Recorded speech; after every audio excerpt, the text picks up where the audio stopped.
worked and strived for women to be educated, to stand up for their rights, to understand that they could too take control of themselves and this epidemic. The Black community is made up of Native African Americans and a lot of Black immigrants, which include African immigrants, Afro-Caribbeans, Afro-Latinos, Afro-Europeans, and several other groups. So we focus on the African immigrant women because sometimes we realize that the national messages do not get transferred properly in the right channels to African immigrant women, mostly because we as African immigrant women don't have institutional knowledge. We provide HIV testing and counseling. We link folks into care if their results come back positive. We also add in other issues like screening for STIs and for pregnancy.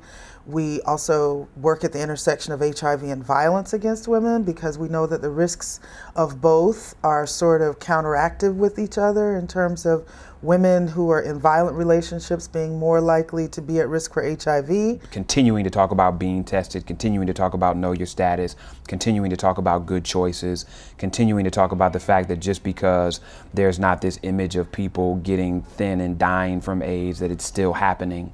And it's happening to us more than anybody else. And then I think within that is the necessity to make sure that we're talking about how African American women in particular are being affected by the pandemic, how poor choices within our relationships. And that's a conversation that I'm having more on college campuses than anywhere else, because I think that is where so many poor sexual choices are happening. And so I go into local schools, middle schools and high schools. I have a curriculum that I've been implementing for the last 10, 15 years in LA County. And then I work with local community-based organizations such as sororities, substance abuse treatment centers, churches, and I'll go in and I'll again implement these HIV-related education and risk reduction programs.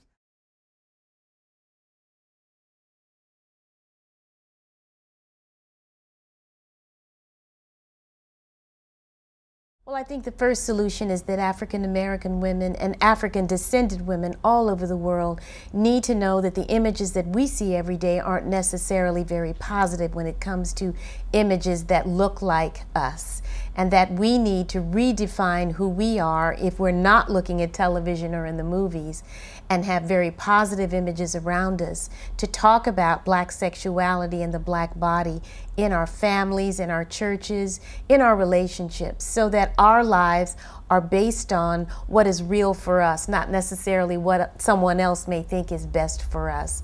And certainly if we've survived this long with the kind of oppressive histories that we've had, we certainly deserve to be healthy today. Everything you do, everything you are contributes to your health.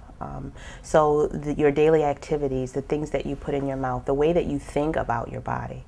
So starting to look at yourself as not pieces of a person, but as a whole person makes the biggest impact, in my opinion, on leading a healthier lifestyle. In my organization, at Sister Love, we have a saying, actually our motto is healthy loving is healthy living. And so we also have to have an approach, a positive, affirming approach to any relationship that we have, whether it's our relationship with our Creator, with our parents, with our family, with our coworkers, with our partners, with our children, with our neighbors, that if we don't examine how we relate, and is that healthy, and is that leading us to a better outcome today or tomorrow, then what is this relationship? Is it toxic or is it unhealthy? Because sometimes the choices that we make are made because we don't feel like we have a whole lot of options in our intimate relationships. And so one of the things that we've worked to do is to empower African American women to take charge of their relationships and to begin to feel as if they do have options and they can both achieve and have healthy relationships. And part of doing that really does help us in the prevention of HIV. And it also sends a message about what is tolerated or shouldn't be tolerated, rather, in a domestic violence situation. Pulling together more conversations with women and multi-generational conversations, and not multi-generational from the standpoint that only elders know stuff and young people don't. A collective conversation that takes the values and the legacy and the history and the experiences that I think elder sisters have, but some of the reality of current day challenges that young women have. I know that when my grandmother passed away at 70 some odd years old, she had no context of what it meant to be a 16-year-old at that time. But she could drop some jewels on you about what it meant to be a woman. And so I think we're missing those conversations a lot of times. A lot of times it ends up being elders talking at young people and young people saying elders don't understand, versus there being a mutual respect that each group is bringing something that's valuable to a discussion. And I think that has to be a discussion of women first.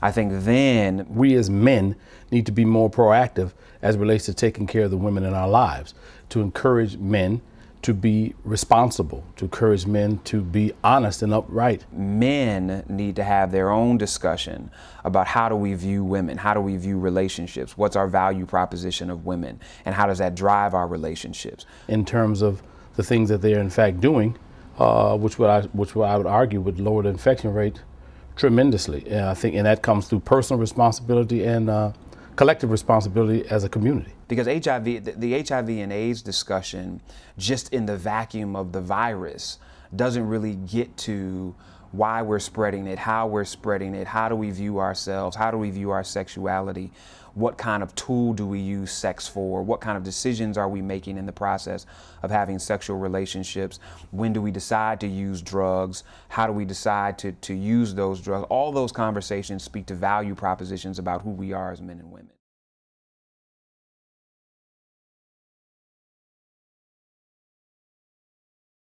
Well, I think the first step they've taken is to be here. And that's the first step, to be educated and aware of these issues and how they come together.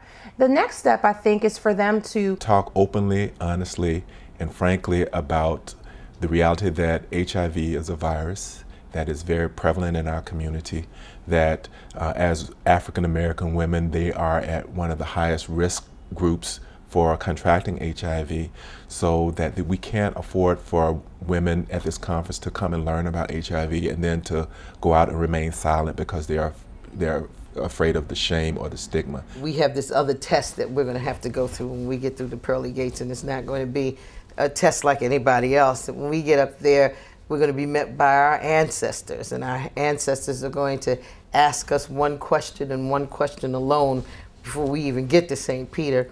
And that question is, what did you do with your freedom? And I think that the way to answer that question is that you help somebody else. So if they can take the information they got from here and share and help somebody else, that's the best thing that they can do. So it's not that much of a taboo among Black women, because we, the world needs us.